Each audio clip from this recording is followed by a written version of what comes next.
cho anh một lý do để anh ra đi không đắn đo. Tình yêu như mũi dao khứa cắt vào anh rồi. Đau lòng lắm em ơi, anh không thể nói thành lời. Chỉ biết rằng yêu em, anh trao hết cả niềm tin. Ngày em nói rời xa em không cần anh, khi xưa em đã chót lỡ lòng. Nói yêu anh để rồi giờ em buông tay.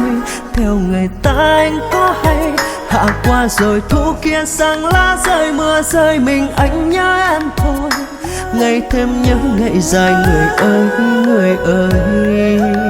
Giá như anh là người vô tâm, chẳng yêu ai đến phút cuối, thì anh đã không buồn đâu vì vụt mất em. Người ơi em biết không, nếu như anh là người vô tâm thì anh sẽ không cần bận tâm.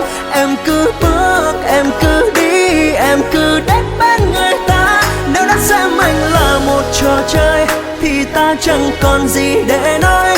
Anh yêu em không phải vì bất cứ lý do gì, em chẳng phải lo. Lối đi em giờ chẳng cần anh thì anh cũng sẽ không màng, bởi vì đơn giản tình mình giờ đã phai tàn.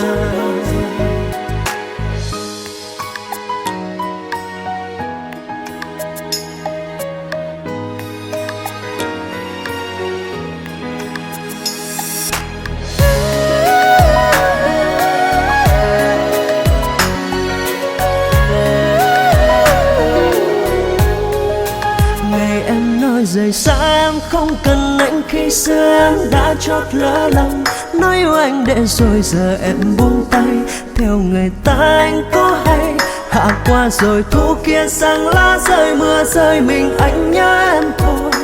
Ngày thêm nhớ ngày dài người ơi, người ơi. Giá như anh là người vô tâm, chẳng yêu ai đến phút cuối, thì anh đã không buồn đâu vì vụt mất em. Người ơi em biết không, nếu như anh là người vô tâm thì anh sẽ không cần bận tâm. Em cứ bước, em cứ đi, em cứ đến bên người ta.